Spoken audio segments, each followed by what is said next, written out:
আমাদের আম্পায়ারদের অনেক ভুল হয় মিড পজিশনে যেটা ব্যাট প্যাডে আমরা লেগ বিফোর দেই। ট্রু। বলে ওকে। আমরা যখন মিড পরে ম্যাচ করি, হুম। তখন আমরা একটা বলটাকে কিন্তু খুব কম দেখতে পারি। বিকজ আমাদের এয়ারে এত টাচ, আমাদের বলটা তো ক্লিয়ার দেখা যায় না। যে হার্দিক পান্ডিয়া বল করছিল, আপনি তখন এই এন্ডে ছিলেন। প্রচুর আপিল করছিল। ওই পাশ থেকে বিরাট কোহলি ছিল, এই পাশে রিজওয়ান, বাবর আজমরা ছিল। এই যে বড় বড় বাঘা বাঘা প্লেয়ারদের সামনে যে আপনার কি মনে হয় প্লেয়াররা কি আম্পায়ারদেরকে আসলেই ডমিনেট করতে পারে?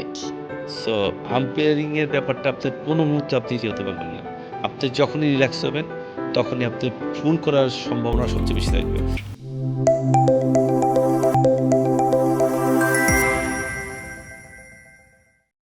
সবাইকে স্বাগত জানাচ্ছি দ্য প্রমিস শোতে, powered by university of scholars.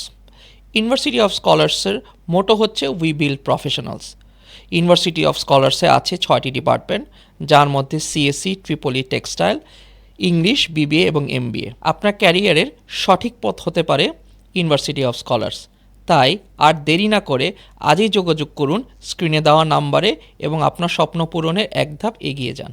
আসসালামু আলাইকুম, আশা করি সবাই ভালো আছেন। স্বাগত জানাচ্ছি দ্য প্রমিস শোতে। আজকে আমার সাথে উপস্থিত আছেন আমাদের গর্ব এবং বাংলাদেশের গর্ব এবং আইসিসির আম্পায়ার এবং সবার প্রিয় মুখ মাসুদুর রহমান মুকুল। কেমন আছেন? হ্যাঁ, ভালো। আমার প্রথম প্রশ্ন, কেন খেলাধুলা ছেড়ে আম্পায়ারিংয়ে আপনার মনোনিবেশ করতে হলো?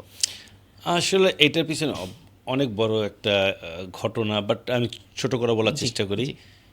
আমার প্লেইং ক্যারিয়ারে কখনো আমার সব কল্পনাও করিনি যে আমি এখন আম্পায়ারিং আসবো। আচ্ছা। সবসময় মনে হতো এটা থ্যাঙ্কসলেস জব, সারাদিন দাঁড়িয়ে থাকা, ভালো ডিসিশন দিল বকা খায়, ব্যাটসম্যানকে আউট দিলে ব্যাটসম্যান ভালো ডিসিশন নিচ্ছে তারপর বকা দিচ্ছে, বলারকে আউট না দিলে বলারও বকা দিচ্ছে। সো কখনো ইচ্ছে ছিল না। দেন কী হলো, যখন আমার ক্যারিয়ার শেষের দিকে, তখন আমাদের মরহুম মাসুদ ভাই ছিলেন, উনি ন্যাশনাল টিমের ক্রিকেটার জি। ছিলেন, উনি আমাদেরকে জোর করে আম্পায়ারিং পরীক্ষা দিয়ে হয়েছিল। আচ্ছা। দেওয়ার পর বেশ ভালো, তারপর কোনদিন আম্পায়ারিং করিনি। তো আমার শেষের দিকে মনি ভাই জি। আম্পায়ারিং আসলেন, খুব ভালো করছেন, জি, অল্প সময় জি। আইসিসিতে চলে গেলেন এবং মোটামুটি আইসিসিতে একটা ভালো জায়গায় চলে গেলেন। জি। সৈকত তখন করছে, জি। আনিস ভাই জয়েন করলেন, জি। আমাদের লিজেন্ডারি নাদির ভাই, সবাই তার প্রশংসা করে। তারপর ঠিক আছে, করা যায়। তো একবার হলো কি, তখন ক্রিকেট অস্ট্রেলিয়া একটা আমাদের কোর্স করতো বাংলাদেশ ক্রিকেট বোর্ড, ক্রিকেট অস্ট্রেলিয়ার আন্ডারে। তো আম্পায়ারিং একটা কোর্স ছিল।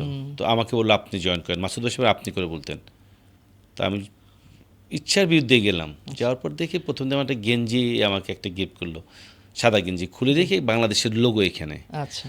তো হয়েছে কি, সবাই তো স্বপ্ন থাকে, আমি 17 বছর 19 বছর ক্রিকেট খেলেছি, জি। কিন্তু কখনো বাংলাদেশের লোগো পাই নাই। তো আমার একটা মোহ বা লোভ যেটা বলো, আমার একটা ছিল। তো যখন প্রথম দিন কোর্স করতে সেই লোগোটা পাইলাম, তখন মনে করলাম না, এটা আমি করব, দেখা যাক এটা কত দূর যাওয়া যায়। এই যে আস্তে আস্তে আস্তে খেলা ছাড়লাম 2006 সালে, 2007 থেকে শুরু করলাম আম্পায়ারিং, আস্তে আস্তে পথ চলা এই পর্যন্ত। আমি যদি বলি আপনার ক্রিকেট ক্যারিয়ারটা তো এই 18-19 বছর খুব দাপটের সাথে আপনি কিন্তু ক্রিকেট খেলেছেন বাংলাদেশে। তো এইটা একটা যতখানি আপনার বড় অ্যাডভান্টেজ ছিল, আপনার কিন্তু যখন এই যে বললেন যে ক্যারিয়ারটা যখন অন্য স্টেপে নিলেন আম্পায়ারিংয়ের দিকে, এটা কতখানি আপনাকে হেল্প করেছে আম্পায়ারিংয়ের ক্ষেত্রে? অনেক অনেক হেল্প করেছে। কারণ আপনি নিজেও ডোমেস্টিক ক্রিকেট খেলেছেন, যে আমাদের ডোমেস্টিক ক্রিকেটের উত্তাপ কিন্তু অনেক বেশি। জি। ভালো হইতে বলেন, খারাপ হইতে বলেন, সব দিকে উত্তাপ অনেক বেশি। প্লেয়ার্স বলেন, টিমস বলেন, এরা কিন্তু আম্পায়ারের ডিসিশনটা এভাবে মেনে নিতে পারতো না, জি। আমাদের কালচারটা ছিল না। সো আমি যখন আম্পায়ারিংয়ে আসছি, তখন দেখা গেছে আমার সাথে যারা ক্রিকেট খেলেছেন বা আমার পরপর যারা শুরু করছে বা যারা ক্লাব অফিসিয়াল, জি। সবাই আমার পরিচিত। কারণ 18-19 বছরে অনেকগুলি ক্লাবের সাথে খেলেছি, অনেক প্লেয়ারের সাথে আমার পরিচয় হয়েছে। তো আমি যখন মাঠে একটা দুইটা ভুল ডিসিশন দিতাম, তাদের ইচ্ছা থাকলেও তারা আমাকে একটা বাজে কথা বলতে পারতো না, বলতো, বাট ওরকম হার্শ কিছু বলতো না। ক্লাবগুলো হয়তো বা বলতো মুকুল তুমি ডিসিশনটা ঠিক দাওনি, কিন্তু কখনো বকা দিত না, কখনো এগ্রেসিভ ছিল না। সো ওই প্ল্যাটফর্মটা আমার জন্য একটু অন্য আম্পায়ারের চেয়ে আমার জন্য একটু সুবিধাজনক ছিল, যার জন্য আমার আম্পায়ারিং শুরুটা অন্য থেকে একটু স্মুথ হয়েছে। আমার তো জানি যে আপনি ফরিদপুর থেকে উঠে এসেছেন এবং আপনার ক্রিকেটে আহ, আপনি মোটামুটি অনেক বড় বড় দলগুলোতে খেলেছেন। তো যখন আপনি ক্রিকেট খেলতেন তখন আম্পায়ারের প্রতি আপনার রেসপেক্টটা একরকম নিশ্চয়ই ছিল। এখন যখন আপনারা প্লেয়াররা আপনার ধরেন আপনার চোখের সামনে যারা প্লেয়ার হয়ে উঠছে, তাদের রেসপেক্টটা কি তখন কি সেম ছিল নাকি এখন অনেকখানি ফারাক দেখছেন? আসলে আপনি যখন বাসের একটা যাত্রী থাকবেন, তখন বাস ড্রাইভারের অনেক ড্রাইভিং নিয়ে অনেক কথা বলতে পারবেন। কি ড্রাইভ করে, কে কেন এইভাবে চালায়, কীভাবে চালায়। মনে করো ইজি জিনিস, জি। তুমি ড্রাইভিং করছো অনেকবার, ইজি জিনিস তুমি কেন করো, অনেক বকা দিচ্ছে, অনেকে বলতেছে আস্তে চালান, জোরে চালান। কিন্তু আপনি যখন ওই ড্রাইভিং সিটে বুঝবেন, তখন আপনি বুঝবেন এই জায়গাটার গুরুত্ব কতটুকু, জি, নিজের মর্যাদা কতটুকু, ভেরি ইম্পর্ট্যান্ট। দায়িত্ব কতটুকু। সো আমার ব্যাপারে সেম ঘটনা ঘটেছে। আমি যখন প্লেয়ার ছিলাম, তখন আম্পায়ারিংয়ের মর্মটা বা ওর যেই দায়িত্বটা, যে রেসপেক্টটা আমার প্রতি আর পুরোপুরি ছিল না। বাট যখন এখানে আমি আসলাম, তখন আমি রিয়েলাইজ করলাম যে আম্পায়ারিং জবটা আসলে টাফ জব এবং অনেক রেসপেক্টেবল জব। যদি ক্যারিয়ারে কোনো কিছু ভুল করে থাকি, সেই ভুলের জন্য সেসব আম্পায়ারের কাছে আমি ক্ষমা চাচ্ছি, but really it's a very tough job. আমি যদি ভাই এইভাবে যদি আপনাকে জিজ্ঞেস করি, আজকে যে আপনি এত সত্যি কথা যে একটা কঠিন একটা জব আছেন, আপনি তো ঘরোয়া ক্রিকেটেও আপনি অনেক দিন আম্পায়ারিং করেছেন, এখন আপনি আমাদের গর্ব এবং বাংলাদেশকে রিপ্রেজেন্ট করছেন এক ইন্টারন্যাশনাল পর্যায়ে। এই যে এইখানে যে ডিফারেন্সটা, ডেফিনেটলি দেখেন একটা তো ডিফারেন্স আছেই। আপনার কাছে কি মনে হয় আপনি এই প্রেশারটাকে কীভাবে মেনটেন করছেন? প্রেশার এক জিনিস, আর একটা জিনিস হলো যে পার্থক্যটা আসলে এনভায়রনমেন্টে পার্থক্য করে দেয়। ডোমেস্টিক এনভায়রনমেন্টে আপনার মেন্টালিটি, আপনার থট প্রসেসিং একরকম করে দেবে। ইন্টারন্যাশনাল লেভেলে মেন্টালিটি, আপনার থট প্রসেস, আপনার পারফরমেন্স করার একটা ইচ্ছা, সবই চেঞ্জ করে দেবে। বাট আমরা যে আম্পায়ার সব চিন্তা করি, সব ম্যাচে আমরা একভাবে করব।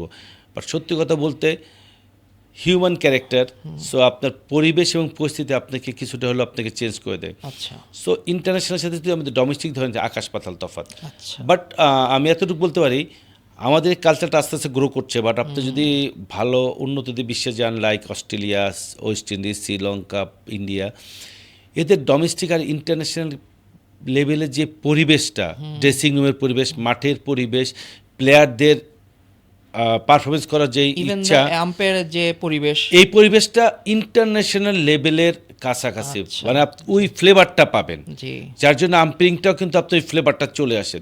বাংলাদেশে এই কালচারটা শুরু হচ্ছে, এখনও আমরা ওইভাবে গড়ে তুলতে পারি না ডোমেস্টিক আর ইন্টারন্যাশনাল যে ফারাকটা। বাট আমাদের বিসিএল বা আমাদের বিপিএল বা অন্যগুলো আমাদের ওই ফ্লেভারটা আমাকে দিচ্ছে।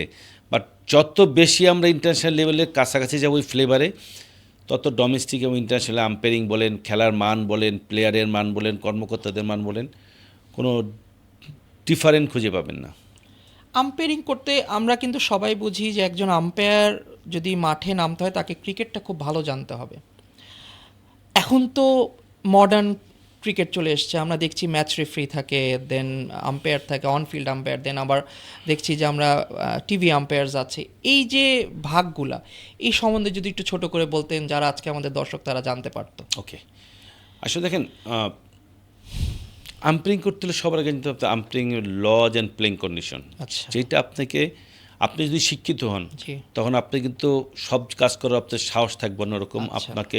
আপনার কনফিডেন্স লেভেলটা অন্যরকম হবে। এবং যত আপনার ল অ্যান্ড প্লেইং কন্ডিশন জানা থাকবে, তত আপনার কনফিডেন্স লেভেল তত ভালো থাকবে। আচ্ছা তারপরে তো আপনার পারফরমেন্স বেজে আছে, ডিসিশন মেকিং একটা ব্যাপার আছে। সবচেয়ে বড় ব্যাপার যেটা আমাদের ডোমেস্টিক এখন পর্যন্ত এটাকে গ্রোন আপ ওইভাবে করেনি, সেটা হলো ইন্টারন্যাশনাল যেটা ম্যাচ ম্যানেজমেন্ট, ম্যান ম্যানেজমেন্ট, ম্যাচটাকে আচ্ছা। কন্ট্রোল করা। জি আপনি দুইটা ডিসিশন ভুল করার পর যদি ম্যাচটাকে সুন্দরভাবে পরিচালনা করে বের করে আসতে পারেন, ওইটাই আপনার সাকসেস। মানে এখানে তো আছে একজন আম্পায়ার না, তো একটা টিম থাকে, আমাদের আম্পায়ার একটা টিম থাকে, যে জি। পুরো টিমের সাকসেস। জি আমি ভালো করলাম, আমার পার্টনার খারাপ করলো, এটা সাকসেস না, কিন্তু Yes. সাকসেস সবাই মিলে ভালো করে ম্যাচটা বের করা। তো এখানে কন্ট্রোলিংটা খুব ইম্পর্টেন্ট। আচ্ছা আর আম্পায়ারিং করতে হলে আম্পায়ারিংয়ে এখন একটা কথা ওয়ার্ড ইউজ হয়, স্ট্রং আম্পায়ারিং। ওকে আপনাকে ডিসিশন, বোল্ড ডিসিশন নিতে হবে। আপনি যেটা ভুল ডিসিশনও দেন, আপনার কনফিডেন্স লেভেল দেখে জানি সাধারণ পাবলিক মনে করে না সেই রাইট ছিল। সো আম্পায়ারিং জিনিসটা স্ট্রং আম্পায়ারিং। আপনি একটা ল বা একটা প্লেইং কন্ডিশন ইমপ্লিমেন্ট করবেন, ওর জন্য আপনার মেন্টাল এখন স্ট্রং থাকতে হবে। সো আপনার যত বেশি স্ট্রং থাকবেন, তত ভালো আম্পায়ারিং করতে পারবেন। আমরা তো জানি যে অনেক সময় অনেক ডিসিশনস দেখি আম্পায়াররা ভুল দিচ্ছে, অনেক সময় আম্পায়াররা হয়তো বা প্রেশারের মধ্যে পড়েও আমরা অনেক আম্পায়াররা ডিসিশনটা ভুল দেয়। তো সেই ক্ষেত্রে আসলে নিজেকে আমরা সবাই জানি, সেই ব্যাপারে আমরা আসবো। আপনি এত ভালো ভালো পর্যায়ে এত কঠিন কঠিন ম্যাচগুলো আম্পায়ারিং করে আসছেন, কিন্তু সেই জায়গায় নিজেকে একটা আম্পায়ারকে কন্ট্রোল রাখা বা তার কি একটা ক্ষমতা থাকতে হয়, যে ক্ষমতাতে আপনি বুঝতে পারছেন যে আমি এই ডিসিশনটা দিয়েছি, যেটা একটু আগে বললেন বোল্ড, এই ডিসিশনটা দিয়েছি, I will stick with this. এই ধরনের কি মেন্টালিটি একটা আম্পায়ার থাকা উচিত আপনি মনে করেন? ফার্স্ট অফ অল ফিটনেসের ব্যাপারটা তো খুবই ইম্পর্টেন্ট। ওকে, ফিটনেসটা খুব ইম্পর্টেন্ট। অনেকে মনে করে যে খেলাধুলা করলে ফিটনেস। ফিটনেসতে প্রচণ্ড ইম্পর্টেন্ট। আপনার আচ্ছা, আমরা নর্মাল ভুলটা তখনই করি যখন আমাদের কনসেন্ট্রেশন লেভেলটা কমে যায়। আর কনসেন্ট্রেশন লেভেলটা ধরে রাখতে হলে আপনাকে অবশ্যই ফিট থাকতে হবে। আচ্ছা, যত বেশি ফিট থাকবেন তত কনসেন্ট্রেশন লেভেলটা হাই থাকবে। সাথে চোখ কানের একটা তো ব্যাপার আছে, এটা টেকনিক্যালিভাবে সবাই জানি আমরা। জি, সবার আগে আপনাকে ডিসিশন নিতে হবে ইনস্ট্যান্ট, যে আপনাকে বলতে হবে either out either not Not out. out. মেবিতে কোনো ডিসিশন আপনি মেক করতে পারবেন না। আচ্ছা, একটা লেগ বিফোরে আমরা চিন্তা করি হয় স্টাম্প হিট করবে নয় স্টাম্প মিস করবে, এরা মাঝামাঝি কিছু আপনি চিন্তা করতে পারবে না। তারপরে যার যার পার্সোনাল টেকনিক আছে, কেউ গার্ডস, কেউ তার একটা কি বলে ওটাকে স্ট্রং একটা বিলিফ হ্যাঁ ঠিক আছে যে যায়, বাট কিছু কিছু সবার কিছু কিছু টার্ম পার্সোনাল টেকনিক আছে, গার্ড ফিলিংস দিয়ে কেউ ডিসিশন মেক করে। বাট বেসিক হলো আপনাকে ইয়েস অর নোতে থাকতে হবে। আর সাথে তো আপনার ফিটনেস লেভেল হাই থাকতে হবে, বিকজ অফ আপনার কনসেন্ট্রেশন লেভেল যদি একবার নেমে যায় আপনাকে ভুল ডিসিশন আপনাকে দিতে বাউন্ড, মানে অটোমেটিক চলে আসে। True. আর ওই যে বললাম স্টক আম্পায়ারিং, এখন যদি আপনি মনে করেন বিরাট কোহলি ব্যাটিং করছে, জি, লেগ বিফোরে দিয়ে আবার চিন্তা করবো exactly. প্রমিস ব্যাটিং করছে, আরে লেগ বিফোরটা আমি দিয়ে দিই। সো এই জায়গাটাকে আপনি ঠিক করতে হলে আপনাকে অনেক স্ট্রং থাকতে হবে, আপনাকে আচ্ছা, অনেক আচ্ছা। স্ট্রং। অনেকে বলতে পারে ওয়ার্ড ইউজিং করতে পারে, অনেস্ট, অনেক কিছুই বলতে পারে, বাট ওভারঅল আমাদের ক্রিকেটের ভাষায় বলে স্ট্রং আম্পায়ারিং, আপনি কতটা স্ট্রং। ওয়ার্ল্ড ক্রিকেটে তো আমরা অনেক ভালো ভালো আম্পায়ার দেখছি, আর এখন তো আম্পায়ারিংয়ের ক্ষেত্রে আমরা এটাও দেখছি অনেক ভালো ভালো টেকনোলজিস চলে আসছে আম্পায়ারদের ক্ষেত্রে। এই জিনিসটা যে টেকনোলজি যখন একটা সময় ছিল না, তখন আম্পায়ারের ডিসিশনস কি একদম 100% রাইট হতো, নাকি এখন মনে করছেন যে টেকনোলজি হেল্পটাও একটা আম্পায়ারকে হেল্প করে যে মাঠের ডিসিশনসগুলো দেওয়ার জন্য? প্রথমত পৃথিবীতে আম্পায়ার না, পৃথিবীর কোনো মানুষ 100% রাইট করা সম্ভব না। ওকে, জি, হিউম্যান এরর তার থাকবেই। এক্স্যাক্টলি। এখন চিন্তা করতে হবে আমি কয়টা ভুল করি, আপনি কয়টা ভুল করেন, ভুলের রেশিও কার কম কার বেশি, সেইখানে আমাদের দুজনের ভিতর ডিফার করবে কে ভালো কে খারাপ। সেকেন্ড থিং, আপনি যান না 5, 10, 15, 20 বছর আগে যান, অনেক সময় এই আউটটা না দিলে, আউটটা ছিল না ব্যাটে লাগছে, আউট না দিলে আমার টিম জিতে যেত। ও বলতো এই আউটটা যদি দিয়ে দিত তাহলে আমার টিম জিতে যেত। খেলার পরে কিন্তু রেজাল্টটা ওইটা হতে, একটা ডিসিশনের জন্য একটা টিম হেরে যায়, একটা টিম জিতে যায়। টেকনোলজি যখন আসছে দেখবেন এই কথাটা কিন্তু টোটালি বন্ধ হয়ে গেছে। আচ্ছা, হ্যাঁ, বিকজ আমি যদি ভুল করি টেকনোলজির মাধ্যমে সেই জিনিসটাকে ঠিক করা হচ্ছে। জি, এতে কি হচ্ছে, আমার হয়তো বা রিভোক করতে হচ্ছে, বা একটা আম্পায়ার রিভোক করতে হচ্ছে, বা মানুষ জানছে যে ভুল ডিসিশন দিছে, ওই ডিসিশনের জন্য খেলার রেজাল্টে কোনো কিন্তু তফাৎ হয়নি। হ্যাঁ, সো এখন ক্রিকেটটা হয়েছে কেন বাণিজ্যিক, এখানে হিউজ টাকা ইনভলভ। জি, সো সবাই এখানে অনেক ইনভেস্ট করে। সো কেউ ভুলের জন্য তার টিমটা হেরে যাক এটা চায় না। চায় না। তো আমাদের ডিআরএস যেটা মেইন এখন আমাদের বেস্ট টেকনোলজি ডিআরএসটা ভুলকে 100% রেকটিফাই করতে পারে না, আচ্ছা, বাট ওকে, ম্যাক্সিমাম ভুলটাকে তারা শুদ্ধ করতে পারে। সো আমি মনে করি যত টেকনোলজি আসবে আম্পায়ারিংয়ের জন্য পরিবেশটা অনেক সুন্দর হবে এবং সহজ হবে। হ্যাঁ, এখন যদি যে আমি বললাম যে আমি 2টা রিভোক করেছি একটা ম্যাচে, এটা কাজ করলাম, আমার শরীরটা কিন্তু আমার সবাই দেখলো আমি রিভোক করছি, ওইটা যদি আপনার মাথায় ঢুকে যায় তাহলে আচ্ছা, আপনি আর করতে পারবেন না। Okay. আপনার ধরে নিতে হবে আপনাকে হেল্প করার জন্য টেকনোলজি আসছে, ক্রিকেটটাকে হেল্প করার জন্য টেকনোলজি আসছে। একটা টিম জানি আমার ভুলের জন্য বা আমাদের ভুলের জন্য যেন হেরে না যায় সেই জন্য টেকনোলজি আসছে। সো এইভাবে আমাদের চিন্তা করতে হয় আসলে। আমি একটু যদি আপনার পিছনের দিকে ফেরত যাই, আপনি যখন ক্রিকেট খেলেছেন তখনকার বাংলাদেশ ক্রিকেট বা ঘরোয়া ক্রিকেটে একরকম ছিল, এখন অনেকখানি চেঞ্জেস আসছে, অনেকখানি প্রফেশনালিজম আসছে, অনেক টেকনোলজিস আসছে, অনেক কিছু আসছে। আপনি কি মনে করছেন যে ক্রিকেটটার যে এরকম ইরাতে যাচ্ছে, লাইক পিছন থেকে এগোচ্ছে এবং বাংলাদেশ ক্রিকেট যেদিকে যাচ্ছে, আপনার কি মনে হয় কি চেঞ্জেস হলে বাংলাদেশ ক্রিকেট এর জন্য ভালো হবে? আসলে আমাদের চেঞ্জ কিন্তু প্রতিনিয়ত হচ্ছে। ওকে। কখন হয়তো বা সেই চেঞ্জের স্পিডটা একটু কম হচ্ছে, কখনো বেশি হচ্ছে, বাট চেঞ্জ কিন্তু হচ্ছে। আমাদের প্লেয়ার বলেন, অফিসিয়ালস বলেন, আমাদের কোচেস বলেন, আমাদের ফিজিও বলেন, আমাদের থিঙ্ক ট্যাঙ্ক বলেন, সবাই কিন্তু চেঞ্জ করছে। বাট ধারাবাহিকতা হয়তো বা একটু কখনো স্লো হচ্ছে, কখনো ফাস্ট হচ্ছে। বাট আমাদের ডোমেস্টিক ক্রিকেটটাকে ডেভেলপ করার জন্য আমাদেরকে আরও কুইক মুভ করতে হবে, আমাদের কিছু বোল্ড ডিসিশন নিতে হবে। জি।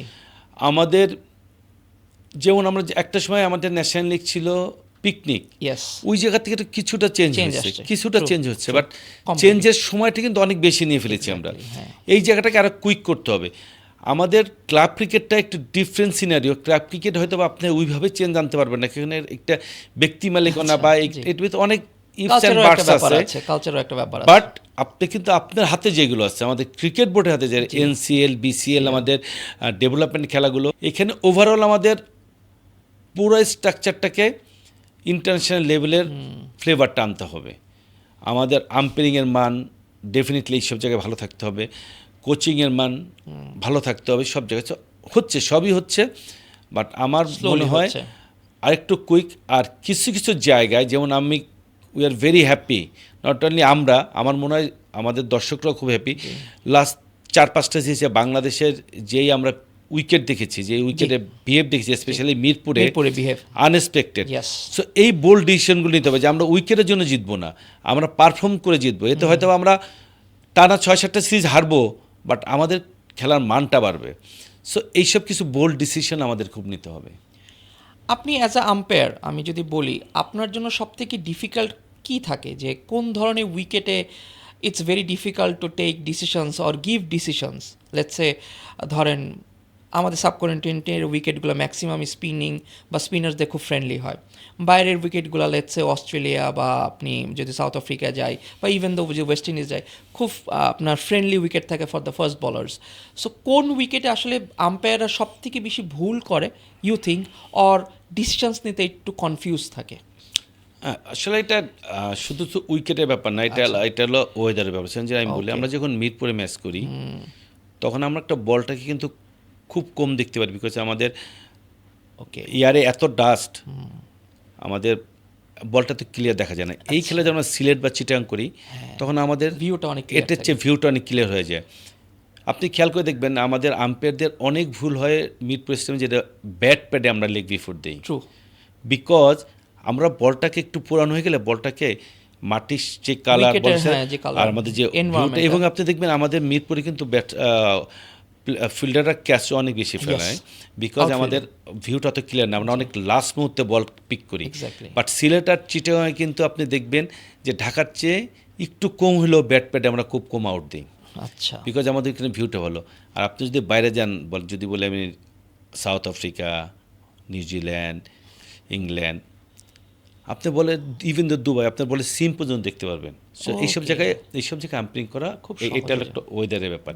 সেকেন্ড হলো কোন সব উইকেটে আনইভেন উইকেট। আমি যদি জানি এটা টার্নিং উইকেট, আমার মাইন্ড সেট করে নেবো যে এইখানে বল পড়লে এতটুকু যাবে, এইখানে ইম্প্যাক্ট হইলে বা এই করলে আউট হবে না, উইকেট মিস করবে। কিন্তু আনইভেন যদি থাকে যে একটা টার্ন করবে, একটা টার্ন করবে না, একটা বাউন্স নেবে, একটা বাউন্স নেবে না, এইসব উইকেটে শুধু আমি না, সারা পৃথিবীর যে কোনো আম্পায়ারের ম্যাচ করা খুব টাফ। আর আমার লাইফে একটা সময় সবচেয়ে টাফ ছিল মিরপুর স্টেডিয়াম।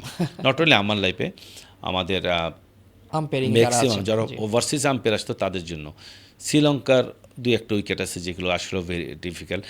শ্রীলঙ্কা উইকেটে একটা প্রবলেম ছিল, কিছু উইকেট ছিল, এখন অনেক ভালো করেছে, বল করার পর ডাস্ট উঠতো।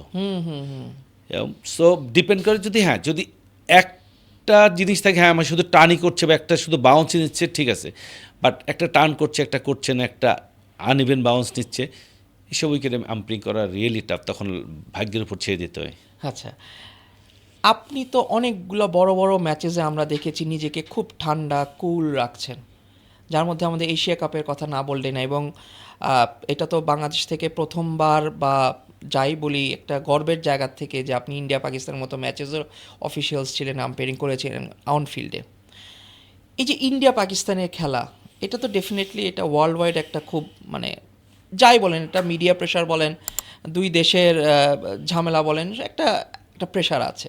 বাট যখন আপনারা মাঠে ঢুকছেন, যখন খেলাটা চলছে, তখন আসলে নিজেদেরকে কি অবস্থায় রাখেন? এবং ইন্ডিয়া পাকিস্তান খেলা আপনারাও জানেন ইটস এ প্রেশার গেম, কোনো ডিসিশন ভুল নেওয়া যাবে না, কোনো দিকে বেশি হেলা যাবে না, কোনো দিকে বেশি কিছু করা যাবে না। তো সেইখানে আসলে আপনাদের ডিফিকাল্ট সিচুয়েশনসগুলো কি ফেস হয়, আর মনে করেন যে না ইটস আ কমফোর্টেবল স্টেজ, যে আমরা নিজেদের মতো এখানে ডিসিশন দিতে পারবো?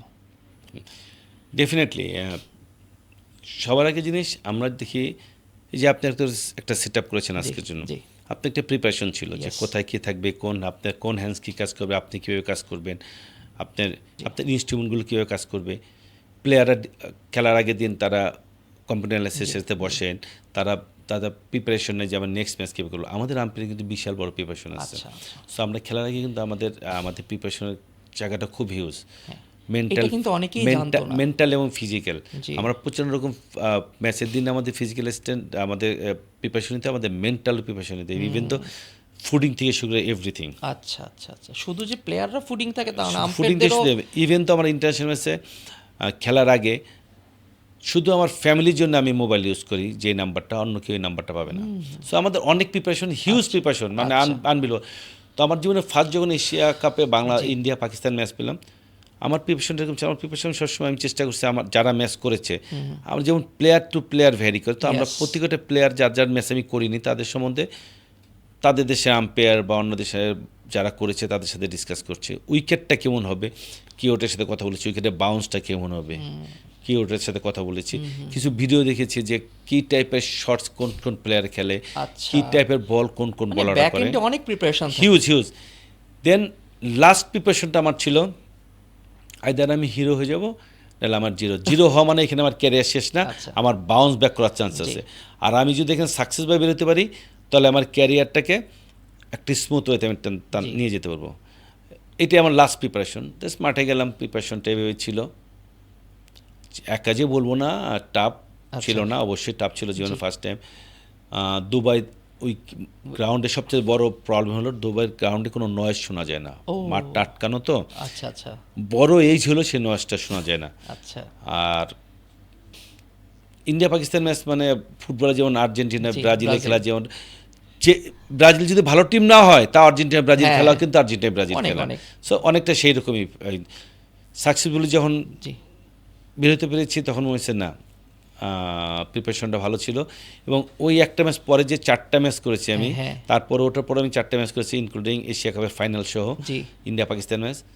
সো আমার প্রথম ম্যাচটা আমাকে ইন্সপায়ার করেছে অনেক। যে আর যদি বলে মাঠের এনভায়রনমেন্ট, সত্যি কথা বলতে আমরা মাঠের বাইরের থেকে এক চেয়ার থেকে মাঠের ভিতরে আসছি, আর আমাদের কোনো প্রেশার থাকে না, আচ্ছা টোল স্পেক্ট, not a single pressure. Okay প্লেয়ারদের সাথে যদি আপনি লফুলি কথা বলতে পারেন, আপনার ডিসিশন ভুল করেন, প্লেয়াররা কিচ্ছু বলবে না। আপনার ল বা প্লেইং কন্ডিশন ইমপ্লিমেন্টে, বা কাউকে যদি মনে করেন নেক্সট একজনকে পানি খেতে দিলেন, একজনকে দিলেন না, এক্সটেন্ড দিলেন, তখনই আপনার উপর তারা প্রেশারটা ক্রিয়েট করবে। আচ্ছা। এবং প্রেশারটা আপনি খুব ভালো জানেন, যতই আপনাকে প্রেশার ক্রিয়েট করুক, আপনাকে তারা কিছু কিছু করতে পারবে না। আপনি যদি মেন্টালি যদি আপনি Strong বক ডাউন থাকেন। না থাকেন, জি। ওরা মেইন প্রেশারটা যেটা দেয় মেন্টালি বক ডাউন Mentally ওরা করতে খেলার চায় চেষ্টা আপনাকে, করে। যে জি। আপনাকে দিয়ে ভুল ডিসিশন দেওয়া হবে। কিন্তু এমন কোনো প্রেশার দেয় না যে প্রেশারটা দেখতে খুব Odd feel কুৎসিত লাগে বা বিচ্ছিরি লাগে। ওই জায়গাটাকে আপনাকে স্ট্রং যত থাকবেন তত আপনি সাকসেস হয়ে বেরোতে পারবেন। এই কথাটা যে বললেন, অনেক ইন্টারন্যাশনাল প্লেয়ার তো দেখেছি যে প্রচণ্ড রকমের প্রেশার ক্রিয়েট করে আম্পায়ারদের উপর। ওয়েল লেটসে প্লেয়ারদেরকে স্লেজিং করার থেকে শুরু করে ওদের যে একটা আধিপত্য মাঠে, লেটসে আপনি তো একদম, আমি যদি ওই ম্যাচের কথাই বলি, আই হ্যাভ সিন যে হার্দিক পান্ডিয়া বল করছিল, আপনি তখন এই এন্ডে ছিলেন, প্রচুর আপিল করছিল, ওই পাশ থেকে বিরাট কোহলি ছিল, এই পাশে রিজওয়ান বাবর আজমরা ছিল। এই যে বড় বড় বাঘা বাঘা প্লেয়ারদের সামনে, যে আপনার কি মনে হয় প্লেয়াররা কি আম্পায়ারদেরকে আসলেই ডমিনেট করতে পারে অনফিল্ড? ডমিনেট করার চেষ্টা করে, ডিপেন্ড করে আপনার উপর। আচ্ছা ওরা আপনাকে ডিরেক্টলি কখনো ডমিনেট করবে না। একটা প্লেয়ার লাইক কটবেন অ্যাপিল হলো, আমি নট আউট দিলাম, ফিল্ডার যে বললো তুমি সেকেন্ড টাইম ব্যাটিং করছো আর কত খেলবা, এটা কথা হলো যে আপনি নিজের উপর নিয়েন না।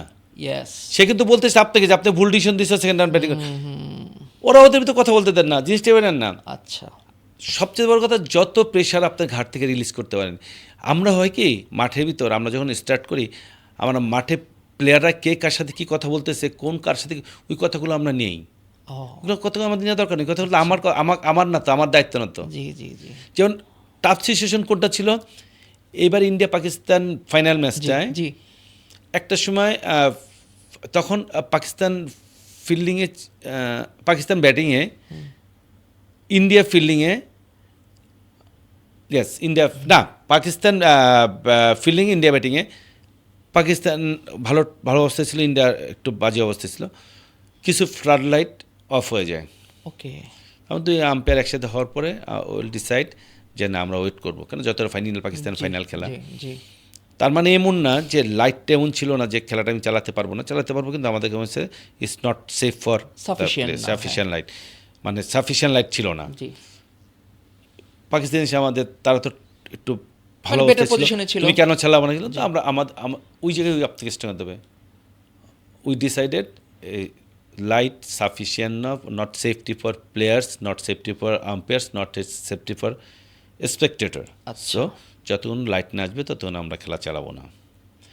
তাদের ভিতরে একটা নিজেদের আমাদের পেশা দেওয়ার জন্য তার নিজেদের ভিতরে নিজেদের কথা বলতেছে, এবং তারা খুব ভালোভাবে জানে যে আমরা ইংলিশও বুঝতেছি, ইংলিশম্যান, আমি অন্য উর্দু language-ও বুঝতেছি বুঝতেছে, হ্যাঁ। তো তারা নিজের কথা এই খেলা চালা যায়। ইন্ডিয়া বড় টিমে এসি, ইন্ডিয়া টিম আসলো, এই লাইটটা তো ঠিক আছে, আমরা তো খেলতে পারি। আমি বলছি না, আমরা ওই, কারণ একটা আপনি স্কেলা থাকতে হবে। Exactly, হ্যাঁ। আমরা এখনও আমরা সেফ মনে করি, যতগুলি লাইট আছে সব জ্বলবে, তারপর আমরা খেলবো। লাইটটা জ্বলছে, খেলা হয়েছে, যখন খেলা শুরু হয়েছে তারপর কিন্তু একটা টু শব্দ নাই, বিকজ ওরা জানে আমরা লফুলি কাজটা ঠিক করেছি। Yes. সো কিন্তু এর ভিতর যে সময়টা গেছে না, 8-10 মিনিট, 8-10 মিনিট দুইটা টিমই আমাদেরকে পেশায় প্রচুর রাখছে, প্রেসারে রেখেছেন, জি। কিন্তু প্রেশারটাকে ডাইরেক্টলি ইনডাইরেক্টলি এখন চিন্তার ব্যাপার যে আপনি প্রেশারটা কিভাবে নেবেন নিবেন? কি নেবেন না। বা টুল স্পিক, যত বড় টিমের ম্যাচ করবেন তত আপনার তত আপনি যদি প্রেশারটা হ্যান্ডেল করতে পারেন, তত ইজি আপনার ম্যাচ করা। আমি যদি আসি বাংলাদেশে এখন আম্পায়ারিং এর অবস্থানটা কি, কোন জায়গায় দেখছেন? আপনি যদি 5-6, যেমন আমি বলি, বাংলাদেশি ক্রিকেট প্লেয়ারদের সব, আমাদের রকিবুল ভাইদের শুরু করে, প্রিন্স ভাইদের থেকে শুরু করে, আকরাম ভাইদের শুরু করে, সবাই আমাদের লেজেন্ডারি। জি। নান্নু ভাইরা তাদের জি, সময় তারা খুব ভালো ক্রিকেট খেলে জি, গেছে, জি। ওই জন্য আজকে ক্রিকেট খেলে। জি। তো বাংলাদেশ ক্রিকেটের যদি আপনি বলেন যে আলোড়ন বা মানে বিস্তার ঘটছে কিন্তু সাকিব, তামিম, মুশফিক, Exactly, মাশরাফি, জি, ওই রিয়াদের situation, সময়, জি। এই 5জন আশা করি কিন্তু প্লেয়ার, সবাই বাচ্চারাও ক্রিকেটার হতে যাচ্ছে, গার্জিয়ানরা তাদের বাচ্চা ক্রিকেটার হতে যাচ্ছে। জি, বাংলাদেশ ক্রিকেটের জি। উত্থান শুরু হয়েছে। উত্থান জি। বলতে আমি বলতেছি টপ লেভেল টপ উত্থান শুরু লেভেলের, হয়েছে। ট্রু ট্রু আমি বারবার বলেছি, আমি কিন্তু আমাদের পূর্বপুরুষদেরকে কখনো ছোট করতে চাই না। তাদের জন্য আমরা এখানে আসছি। সেম থিং আমাদের আম্পায়ারিংটা যেটা হয়েছে, একটা সময় কি আসতে পারছিল না আমাদের, আমি গাজী সোলজানি শেখাপে গেলাম, ফাইনাল করলাম, তখন আমি নিজেই পেয়েছি অনেক ফোন, ভাই আমি আম্পায়ারিং করব। ওকে বিকজ এখানে সবচেয়ে বড় একটা রোল প্লে করছে মিডিয়া কখনোই আম্পায়ারদের ফোকাস করতো না, বিকজ মিডিয়া তো তাদের পিয়ার দরকার। হ্যাঁ। সো এটা ট্রুলি স্পিক, প্লেয়ারদের যে ফোকাসটা তারা করলে যে পিয়ারটা পাবে, আম্পায়ার হিসেবে পাবে না। এক্স্যাক্টলি সো এশিয়া কাপের সময় পরপর 3টা পাকিস্তান, 2-3টা পাকিস্তান ম্যাচ করার পর, ইনক্লুডিং ফাইনাল পাকিস্তান শ্রীলঙ্কা, হ্যাঁ হ্যাঁ একটা ফোকাস আমাদের উপর আসছে, বিশেষ করে আমার উপর আসছে। সো মিডিয়া যখন এটা খুব ফোকাস আসছে, তখন মানুষের ধারণা হচ্ছে না আম্পায়াররাও বাংলাদেশের ফ্ল্যাগ ক্যারি করতে পারে, Yes, আম্পায়াররাও বাংলাদেশের নাম উজ্জ্বল করতে পারে। সো যখন বলে মাসুদুর মুকুর ফ্রম বাংলাদেশ, জি। সো ওইখানে বাংলাদেশের ফ্ল্যাগটা ওঠে। 100% এই যে বিশ্বাসটা তৈরি হলো মানুষের ভিতর, দিন অনেকে আসতে চাইল, এই যে আমাদের আস্তে আস্তে উত্থান, তারপরে গাজী সোহেল ভালো করলো।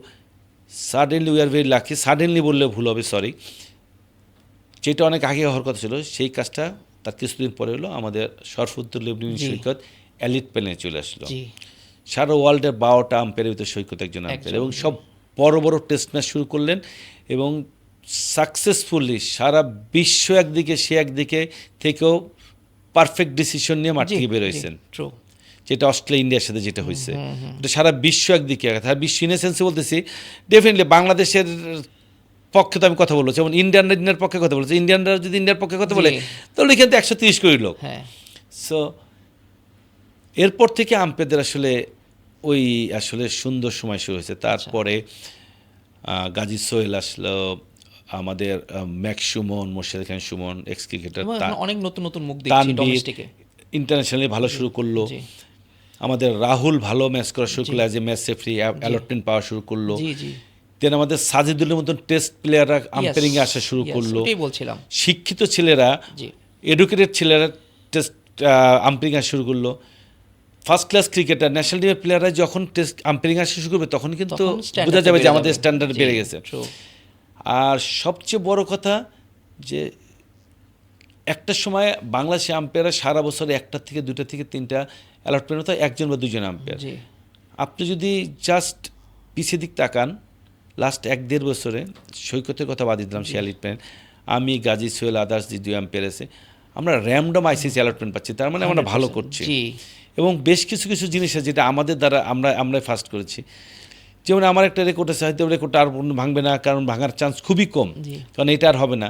এশিয়ান গেমসে একমাত্র আমি আম্পায়ার সারা ওয়ার্ল্ডের, মানে এশিয়ার ভিতর, ওয়ার্ল্ড বলবো এশিয়ার ভিতর, যে ছেলে এবং মেয়েদের ইভেন্টের দুটাতে ফাইনাল অনফিল্ড ম্যাচ করেছি। আচ্ছা এটা নট অনলি ক্রিকেট, কোনো খেলাধুলাতেই, আচ্ছা আচ্ছা আচ্ছা। এশিয়ান গেমসের কোনো খেলাতে একজন আম্পায়ার দুইটা ইভেন্টে ফাইনাল কিন্তু করে আমাদের নেয়। বাংলাদেশের জন্য অনেক গর্বের ব্যাপার। সো হয় কি, এই যে বললাম যে এইসব বিষয়ে আমাদের যে আমাদের উপর ফোকাস কম, জি। এই ফোকাসটা কিন্তু কেউ যায় না। তো আমি কি আচ্ছা, আমার পাওয়ার কোনো ইচ্ছা পাইতাম না।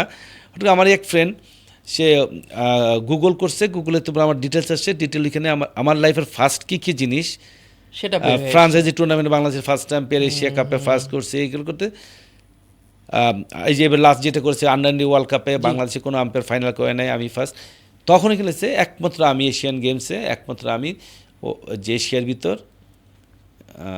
যে কোনো খেলাধুলার দুইটা ইভেন্টে আমি ফাইনাল ম্যাচ করেছি। সো এইগুলো হয় কি, প্রচার হলে এটা আমার ক্যারিটা কেন, প্রচার হলে Exactly. অন্যরা এখানে আসলে আসতে ইচ্ছুক হবে।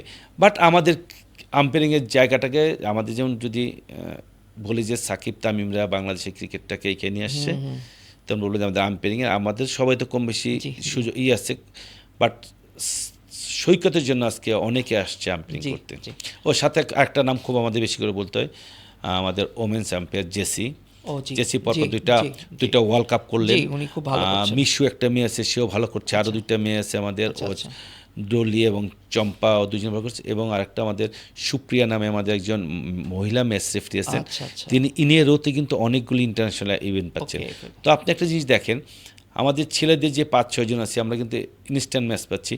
মেয়েরা যে নতুন শুরু করছে, মেয়েদের কিন্তু সবাই হ্যাঁ, কিন্তু ইনস্ট্যান্ট ম্যাচ পাচ্ছে। তার মানে আমাদের বাংলাদেশে আম্পায়ারিং সেক্টরটা খুব এখন আস্তে আস্তে প্রোগ্রেস হচ্ছে। আমি বলবো আসতে না, আমাদের আম্পায়ারিং সবচেয়ে কুইক ডেভেলপ হচ্ছে। ওকে আচ্ছা, এই আম্পায়ারিং কোর্স করতে এখন এই শো এর মাধ্যমে অনেকে হয়তো বা জানতে চাবে যে আম্পায়ারিং করতে হলে কি কোনো স্পেসিফিক কোনো কোয়ালিফিকেশন প্রয়োজন, নাকি মোটামুটি ধরেন ক্রিকেটটা জানলে বা ক্রিকেটটা খেললে সে আম্পায়ারিং কোর্সের জন্য সে নিজেকে এনরোল করতে পারবে?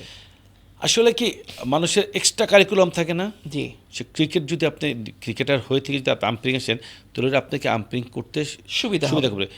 আমি আজকে এখানে প্রথম আসছি, জি। আমার এই পরিবেশটা যতটা ফ্রেন্ডলি লাগছে, আমি যদি 3-4 বার আসার পর তারপরে আসি, জি। মনে হবে এটা আমারই পরিবেশ। এক্স্যাক্টলি। সো সেম, যদি মাঠ থেকে থাকার লোকই যদি আম্পায়ারিং করে, তার জন্য ওই অ্যাডভান্টেজটা আছে। আচ্ছা। বাট আম্পায়ারিং করতে সবার আগে যেটা হতে হবে, আপনাকে অনেক সাহসী হতে হবে, সৎ হতে হবে, ভালো মানুষ হতে হবে। আর এই যুগে যদি আপনি টপ লেভেল আম্পায়ারিং করতে চান, আপনার কমিউনিকেশন স্কিলটা খুবই স্ট্রং Okay, থাকতে হবে, আচ্ছা, আচ্ছা, আচ্ছা। খুবই স্ট্রং থাকতে হবে। থার্ড জিনিস যেটা, বাংলাদেশে এই মুহূর্তে যে আম্পায়ারিং করতে হলে আপনাকে ওইভাবে ধরে আসতে হবে, নেক্সট 5-6-7-8 বছর আমাকে স্ট্রাগল করতে হবে। ওকে কারণ আমাদের যারা নিচের লেভেলে আছেন বা মাঝারি লেভেল আছেন, তাদের লাইফ স্টাইলটা কিন্তু অনেক টাফ, শুধু আম্পায়ারিং করে চালানোর জন্য। সো ওই মেনটেন আছে। হ্যাঁ, আমি 5 বছর 6 বছর 7 বছর আমি স্ট্রাগল করবো আম্পায়ারিং একটা আচ্ছা, জায়গায় যাওয়ার জন্য। জি। আপনি এসেই চলে যাবেন, সম্ভব না। আচ্ছা আচ্ছা কারণ আম্পায়ারিংয়ে সৈকত আজকেও ম্যাচ করে আজকে নতুন একটা জিনিস শিখে, জি তা আপনি সেই জায়গাটা যেতে পারবেন জি। না। আর যদি প্লেয়ার হয়, যে আবার বলি, যদি প্লেয়ার হয়, তাহলে ওই পরিবেশটা আপনার কাছে খুব ফ্রেন্ডলি হবে, আপনাকে একটা এক্সট্রা কারিকুলাম হিসেবে কাজ দেবে। বাট আপনাকে যে প্লেয়ারই হতে হবে, নট লাইক দ্যাট, প্লেয়ার ছাড়াও আপনার যাক, এটা একটা umpire হওয়া যাবে ভালো না। জিনিস। আমি যদি এখন আসি, আপনি তো মোটামুটি 3 ফরম্যাটে আম্পায়ারিং করছেন, টি-20তেও করলেন, ওয়ানডেতেও, এবং 4 ডে ম্যাচ বা টেস্ট ম্যাচও হচ্ছে।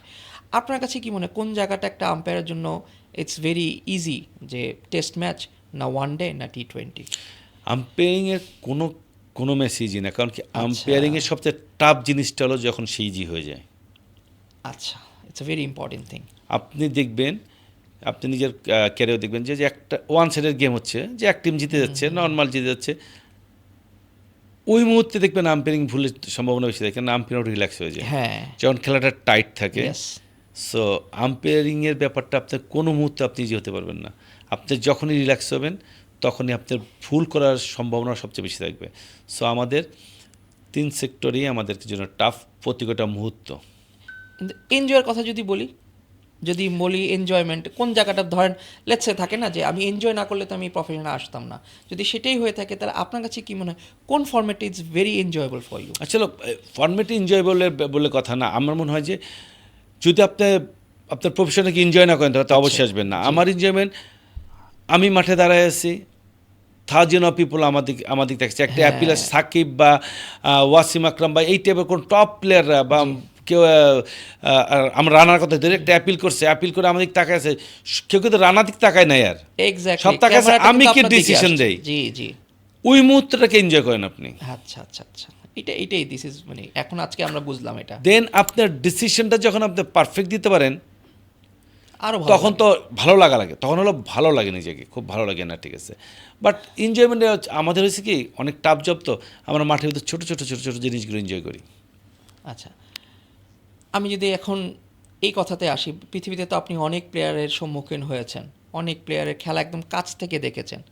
সো বাংলাদেশি ক্রিকেটারদের সাথে বিদেশি প্লেয়ারদের ডিফারেন্সটা কোথায় দেখছেন অ্যাজ আম্পায়ার? এই মুহূর্তে যদি বলি, জি, আমি কোনো ডিফারেন্স দেখি না। মেন্টালি, ওকে, হ্যাঁ ফিজিক্যালি তো আপনার থাকবে বাই বোনের, কিন্তু মেন্টালি আমি যদি বলি আমাদের আমল বা যখন আমরা এখনও মনে পড়ে যে আমরা পাকিস্তান শ্রীলঙ্কা থেকে নর্মাল প্লেয়ার আসছে, আমরা তাদেরকে বস মনে করতাম, তারা যা বলতো তাই মনে করতাম, এটা বাইবেল। একটা সময় ডোমেস্টিকে তো এরকম অনেক প্লেয়ার আসছে আর আমি এখন দেখি বাইরের টপ অস্ট্রেলিয়া পাকিস্তান প্লেয়াররা, শ্রীলঙ্কার প্লেয়াররা বাংলাদেশি প্লেয়ারদের কাছে যায় কথা বলার জন্য, তাদের কাছ থেকে টিপস নেওয়ার জন্য, তারা কীভাবে চলাফেরা করে তাদের তাকায় থাকে, যে তারা কীভাবে হেঁটে যায়, যে জিনিসটা একসময় আমরা করতাম, যে আরে বিদেশি প্লেয়ার যাচ্ছে, সাদা চামড়া যাচ্ছে, এই যাচ্ছে। সো এখন আমাদের দিক তাকায় থাকে। সো আমরা মেন্টালি এখন মোটিভটাও চেঞ্জ অনেক স্ট্রং। শুধু আমরা হয়তো বা ফিজিক্যালি হয়তো বা টেকনিক্যালি আমরা একটু পিছিয়ে আছি, বাট মেন্টালি আমরা অনেক স্ট্রং। অ্যাবিলিটির দিক দিয়েও কি আমরা এগিয়ে আছি? আমরা অ্যাবিলিটি থেকে অনেক কোয়ালিটি এগিয়ে থাকাটা, আমি যদি এই মুহূর্তে বলি, অবশ্যই এই মুহূর্তে আমরা এগিয়ে আছি এই সেন্সে, আমরা লাস্ট 4টা সিরিজ কিন্তু হোমে জিতছি, ভালো খেলেছি। আমরা পাকিস্তানের সাথে টেস্ট জিতেছি, তার মানে আমরা অ্যাক্সিডেন্টলি আমরা তো জিম্বাবুয়ের সাথে একটা বাজে টেস্ট খেলছি, হতেই পারে এটা। বাট ওইভাবে যদি বলি তাহলে বলবো অবশ্যই আমরা এখন অনেক টপে আছি। আপনি তো একদম কাছ থেকে অনেক প্লেয়ার দেখেছেন ডোমেস্টিক্যালি, আপনার কাছে কি মনে হয় বাংলাদেশে এখন যেই টিমটা খেলছে, লেটস টেস্ট বলেন, ওয়ান ডে এবং T20, আপনি কি মনে হয় এই টিমটা যেভাবে চলছে এভাবে থাকলে কি বেটার, নাকি কিছু চেঞ্জেস আসলে এখনো প্রয়োজন বাংলাদেশ টিমে? না, আমি আসলে আমার কাজের বাইরে যাই না, তো আচ্ছা, তো এটা সিলেক্টররা, আমি ডেফিনেটলি সিলেক্টর যারা আছেন এবং যারা আগেও ছিলেন তারা তাদের বেস্ট পসিবল টিমগুলো দেন। ওকে, হয়তো বা কেউ ক্লিক করে, কেউ ক্লিক করে না, সো সেটা তো তাদের ব্যাপার। ডেফিনেটলি তারা তাদের পারফর্ম দেখে তাদেরকে নেন। এক্স্যাক্টলি। আর এখন যারা আছে তারা এইভাবে থাকলে হবে না, তাদের প্রতিদিন ডেভেলপ করতে হবে, কারণ সারা ওয়ার্ল্ডে সবাই ডেভেলপ করছে, আপনাকেও ডেভেলপ করতে হবে। একটা সময় আমরা খুব শুনতাম যে আমরা টেস্ট ম্যাচ জিতবো না, কেন জিতবো না, আমাদের 20 উইকেট নেওয়ার মতন বলার নাই। ইয়েস, কিন্তু এখন আমাদের আছে, আমরা এখন 20 না, আমার 30 উইকেট নেওয়ার মতো আমাদের বলার আছে। এখন হয়তো আমরা বলতে পারি যে হ্যাঁ আমাদের মুশফিকের মতন একটা দুইটা আরও দুইটা ব্যাটসম্যান নাই, আমরা আবার লিটনের মতন একটা ব্যাটসম্যান নাই, বা শান্তকে মুশফিকের মতন আরও হতে হবে, মানে কী বলে ওটাকে, আরও মানে ডেডিকেটেড হতে হবে, বা শান্তও খুব ভালো খেলছে, মুশফিক যেমন লং টাইম খেলে যাচ্ছে, ডেডিকেটেড ওয়ার্ড টাইম ইউজ করতে চাই না, আসলে যাচ্ছি ওর মতো ওরকম আইডল হিসাবে, মানে ওর মতো ওরকম পারফর্ম করে যেতে হবে ধারাবাহিকভাবে। সো এইটা আমরা বলতে পারি যে আমরা টেস্ট জিতলাম, আমরা আরও একটা দুটো মুশফিকে আমাদের দরকার। আমরা ওয়ান ডে জিততে হলে আমাদের আরও শান্ত লিটন দরকার, আমরা T20 জিততে হলে আমাদের আরও কিছু তহিদ হৃদয় দরকার, বলতে পারি এটা। বাট আমাদের যা আছে আমার মনে হয় এদের যথেষ্ট কোয়ালিটি আছে, এরা বাংলাদেশ ক্রিকেটকে এক টপ লেভেল নিয়ে যাবে। এবং সবচেয়ে মজার ব্যাপার যে আমাদের অনেকে হয়তো ওই যে বললাম না যে আমরা আসলে ন্যাশনাল টিমের উপরে ফোকাস, তো আমরা যারা ক্রিকেটের ভিতরে খবর রাখি আমাদের পাইপলাইন কিন্তু অনেক স্ট্রং। আমি এইটাতেই আসতে চাচ্ছিলাম আমাদের এখন। পাইপলাইনটা অনেক স্ট্রং। আমাদের আলহামদুলিল্লাহ। পাইপলাইনে আমরা যেমন লাস্ট আন্ডার ওয়ার্ল্ড কাপ এখানে বেস্ট কিছু প্লেয়ার আছে যারা আমাদের হয়তো ফিউচারে আমরা তাদের দেখবো, আমাদের সুপারস্টার। এবং আমি যতটুকু জানি, যতটুকু পর্যন্ত ক্রিকেট বোর্ড ফ্লাশ না করতে ক্রিকেট বোর্ড, আমি যতটুকু জানি আমাদের নতুন বোর্ড জি যে প্রোগ্রাম হাতে নিয়েছে ডেভেলপমেন্ট থেকে আমাদের, আমার যদি ভুল না করি একই সাথে আমাদের 3টা টিম, সাউথ আফ্রিকায় সম্ভবত এইচপি, জি। অস্ট্রেলিয়া একটা টিম যাচ্ছে, আর একটা যাচ্ছে সম্ভবত এশিয়ান গেমসে। হ্যাঁ হ্যাঁ হ্যাঁ জি। আপনি একবার চিন্তা করেন একই টাইমে ন্যাশনাল টিম ছাড়া 3টা টিম দেশের বাইরে তাহলে একই বেঞ্চ সাথে ট্যুর নিশ্চয়ই করবে। আমাদের ওরকম ভালো তার মানে আছে। আমাদের বেঞ্চটা ইটস ভেরি গুড। বলবো না খুব স্ট্রং, আমাদের বেঞ্চটা ভালো অবস্থায় আছে। আমি ওটাই আসতে চাচ্ছিলাম যে আপনি তো মানে একদম ডেভেলপমেন্টেও দেখেছেন, সো ডেভেলপমেন্টে আপনার চোখে তাহলে প্লেয়ার আসছে আপনার মনে হচ্ছে? এর আসার পিছনে কিছু কারণ আছে। এখন আমাদের ডেভেলপমেন্টে কোয়ালিটি সিলেক্টর আসছে, ওকে। আমাদের মধ্যে কোয়ালিটি কোচ আসছে, Coaches আসছে। যেটা আমাদের জন্য খুব ইম্পর্টেন্ট। সারা ওয়ার্ল্ডে যাবেন একাডেমির কোচদের স্যালারি ন্যাশনাল টিমের অনেক দেশের স্যালারি ন্যাশনাল টিমের কোচদের চেয়ে বেশি, কারণ ওরা জানে যে এইজ গ্রুপের ছেলেরা হলো মেইন আমার কি বলে আমার সোর্স। জি সো এদেরকে আমি যেভাবে গড়ে দিয়ে দেখেন ন্যাশনাল টিমে কিন্তু আপনি শেখার কিছু নাই, Exactly. ন্যাশনাল টিম আপনাকে প্রুভ করতে হবে। এক্স্যাক্টলি। ন্যাশনাল টিমের আগে কিন্তু আপনি শিখে আসতে হবে, ন্যাশনাল টিম যে আপনাকে কেউ শিখাবে না, আপনাকে এটা প্রুভ না করলে আপনি আবার ব্যাক টু দ্য প্যাভিলিয়ন। আমাদের একটা সময় কালচার ছিল ন্যাশনাল টিমে এসে শিখে তারপর খেলে, আর এখন আমাদের যেটা কালচার তৈরি হচ্ছে যে আমরা শিখে ন্যাশনাল টিমে আসছি। সো এটা খুব ভালো জিনিস। আমাদের ক্রিকেট বোর্ড তো এখন একটা নতুন ক্রিকেট বোর্ড এসছে, নতুন প্রেসিডেন্ট এসছেন এবং তার কাজগুলো আমরা দেখছি এবং সে অনেক ভালো ভালো কাজ করছে। তারও কি আসলে প্লেয়ারের বাইরে এই যে আম্পায়ারদেরকে নিয়েও কি আসলে চিন্তাভাবনা আছে? ডেফিনেটলি আছে, ডেফিনেটলি আছে। কারণ কি নট অনলি সে আমাদের আগেও আমাদের ইলেকশন আগেও যখন সে কী বলে তত্ত্ব ওইটা কী বলে 3 মাসের জন্য যে বা 1 মাস বা 2 মাসের জন্য যে দায়িত্ব নিয়েছিলেন অ্যাডহক কমিটি যাতে, তখনও তিনি আমাদের গ্রাউন্ড সেসে বসছেন, সবার সাথে বসছেন, আমাদের সাথে বসছেন, আমাদের সাথে খুব পজিটিভ কথা বলছেন। খুব ইমার্জেন্সি সে আমাদের সাথে আমাদের সবাইকে নিয়ে 5 মিনিটে তার স্ট্রেট ফরওয়ার্ড, তার ব্যাটিংয়ের মতন সে যেমন শর্টস খেলতে পছন্দ, স্ট্রেট ফরওয়ার্ড কিছু কথা বলে দিচ্ছে, এই হলে এই হবে, এই হলে এই হবে, আমি আপনাদের জন্য সবসময় আছি, আপনাদের জন্য সবসময় দাঁড়াবো, কিন্তু আমি কোনো রকম দুর্নীতি চাই না, ফিনিশ, স্ট্রেট ফরওয়ার্ড কথা। এখনও যেমন আমাদের ইলেকশন পরে সে অনেক ব্যস্ততার কারণে সে অবশ্যই আমাদের সাথে বসতে চাইছেন এবং আমাদের কোথায় কোথায় আমাদেরকে ডেভেলপ করতে হবে সে অলরেডি সে নোটেড। আমরা আশা করি তার কাছে এই সুযোগগুলো আমরা বলতে আমরা এবং ভবিষ্যতে আম্পায়ার যে আছে তারা পাবে। আমার একটা কোশ্চেন আপনার এটা আমার সব আম্পায়ারকে দেখা হলে জিজ্ঞেস করতে ইচ্ছা করে যে কোন টিমের এগেনস্ট আসলে আম্পায়ারিং করা খুব টাফ এখন ওয়ার্ল্ড ক্রিকেটে? আপনার কাছে এখন একজনও লাগেনি? আমার কাছে না, যদি অ্যাজ এ আম্পায়ার বলি, আপনি যদি আম্পায়ারিংয়ের যেই ধ্যান ধারণা, যে স্টাইল, যেটা আম্পায়ারের আইডল, আপনি যদি এটা ফলো করেন, আচ্ছা হ্যাঁ বলতে পারেন কোনো একটা দিন আপনার খারাপ যেতে পারে, কোনো একটা দিন ভালো যেতে পারে, সেটা ডিফারেন্ট স্টোরি। কিন্তু এমন কোনো টিম আপনাকে প্রেশার দিবে, আপনাকে তো অন্য কিছু করতে পারবে না। আপনি আপনার কাজটা করেন না, আপনাকে তো কিছু বলার কোনো স্কোপই নাই, বিকজ অফ আপনার হাতে কাগজ কলম আছে, সিওসি হয়ে যাচ্ছে। একটা প্লেয়ার কিন্তু তার পারফরমেন্স কিন্তু খেলে সাথে সাথে তার কিন্তু দিনের শেষে তার এইটাই ব্রেড অ্যান্ড বাটার, তার কিন্তু টাকাটাও কামাইতে হয়, তার রেপুটেশন একটা বড় ব্যাপার। জি।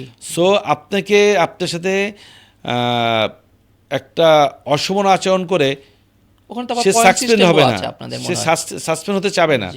সো আপনি বললাম না বারবার, আপনার ঘাট থেকে যত প্রেশার তত কমাতে হবে। আপনি যেটা মাঠে সম্ভব সেটাই আপনি করেন, যেটা সম্ভব না সেটা করেন না। সো টিম আপনাকে প্রেশার দিবেই, টিম আপনাকে প্রেশার দিবে। এখন আমি যদি বলি যে সবচেয়ে টাফ টিম বাংলাদেশ, জি, এখন বাংলাদেশ মনে করেন অপোনেন্ট ব্যাটিং করতেছে, লাস্ট উইকেট 150 রান দরকার, আপনাকে জীবনে প্রেশার দেবে না। লাস্ট উইকেট 5 রান দরকার, এটা বাংলাদেশ টিম কেন, আপনার নেপাল টিম আপনাকে প্রেশার দিবে। ব্যাপারটা এরকমই। আমি একদম অনুষ্ঠানের শেষ পর্যায়ে চলে এসেছি। আমার এই 2টা সেগমেন্ট আছে যেটা দর্শকদের জন্য খুব পছন্দের। সেটা হচ্ছে আপনাকে কিছু প্রশ্ন করা হবে যেটা আপনি এক অ্যান্সারে বা একটা ওয়ার্ডে অ্যান্সার করবেন, ঠিক আছে, যেটাকে আমরা র্যাপিড ফায়ার বলি, ঠিক আছে? আচ্ছা, এক কথায় নিজেকে কিভাবে পরিচয় দিবেন? আমি মানুষ। আচ্ছা, ঠিক আছে। আপনার প্রিয় ক্রিকেটার? আমার প্রিয় ক্রিকেটার স্যার রিচার্ডসন। ওকে। আপনার সবচেয়ে কঠিন বলার যখন আপনি ক্রিকেট খেলেছেন, আপনি ফেস করেছেন? শান্ত। ওকে। সবচেয়ে ভদ্র খেলোয়াড় আপনার কাছে কী লেগেছে এখন পর্যন্ত, এই যদি আম্পায়ারিংও আসেন? অনেক ভদ্র প্লেস আমি এখনকার যুগে নিয়ে গেলাম। আমাদের সময় তো অনেকেই ছিল, যেমন ঝরু, হাসানুজ্জামান আচ্ছা, ঝরু, জি, জি, সাচ এ নাইস গাই। জি, জি। আচ্ছা, আপনার সবচেয়ে চ্যালেঞ্জিং ভেন্যু? মিরপুর। মিরপুর, এখন আচ্ছা। না, এখনই মিরপুর না, 2-3 বছর আগের মিরপুর। আচ্ছা, ডিআরএস নাকি হিউম্যান ইনস্টিংক্ট? ডিআরএস। ডিআরএস। এবার যদি বলি টেস্ট, ওডিআই নাকি টি20? আসলে টেস্ট তো আমি করা হয়নি, আমি একটাই শুধু করেছি টিভিতে। জি। সো আমি ওডিআই খুব এনজয় করি। ওকে। যদি আম্পায়ার না হতেন তাহলে জীবনে কি হতেন? আমি ক্রিকেটের সাথে থাকতাম, হয়তো বা আমি কোচিংয়ে যেতাম না কখনো, বাট আমি আচ্ছা। ম্যানেজমেন্টে, আমার ইচ্ছা ছিল আমি ক্রিকেট ম্যানেজমেন্টে থাকবো। আচ্ছা, জীবনে একটা মন্ত্র যদি বলতেন, যেটা আজকে ধরেন অনেক মানুষকে ইন্সপায়ার করবে, অনেক তরুণদেরকে ইন্সপায়ার করবে? আসলে আমার মন তো একটাই, যে সবসময় ভালো থাকার চেষ্টা করি। যেই সমস্যা আমার আসবে, যদি আমি মনে করি আমার পক্ষে সম্ভব সমাধান করার চেষ্টা করি। যে সমস্যা সম্ভব না থাকে, আমি চেয়ে দিই যেভাবে সমস্যা আসবে সেভাবে চলে যাবে, বাট জীবনটাকে আমি আসলে উপভোগ করতে চাই। আচ্ছা, আপনার কাছে সাফল্য বলতে কি বোঝায়? আমার আশেপাশে সব মানুষের হাসি মুখ। এটা খুব ভালো একটা অ্যান্সার। এখন আমি আসলে বেসিক্যালি আমাদের 11টা নেশনস ক্রিকেট খেলছে, যদি আমি ইন্টারন্যাশনাল বলি, তাদের মধ্যে থেকে আপনি একজন প্লেয়ার করে বলবেন যাকে আপনার খুব পছন্দ বা যার খেলা আপনার খুব ভালো লাগে। ঠিক আছে, I start with Pakistan. Imran Khan, Imran Khan. Sri Lanka. Ranatunga, okay. Australia. Dean Jones, Dean Jones. England. Mike getting.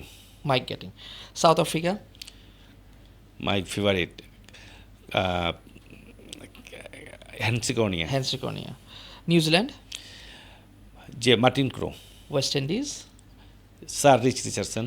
আচ্ছা, এবার যদি বলি India. India Virat Kohli. Virat Kohli. Last but not the least, from Bangladesh দুজন প্লেয়ার বলবেন, আগেকার একজন আর এখনকার একজন। মিনাজয় বিদিন নান্নু, আচ্ছা, আর definitely Mushfiqur Rahim. Thank you so much. আপনি সময় বের করে আমার শোতে এসছেন, এই জন্য আপনাকে অনেক ধন্যবাদ। ধন্যবাদ, আপনাকে ধন্যবাদ, সবাইকে ধন্যবাদ, ভালো থাকবেন। জি।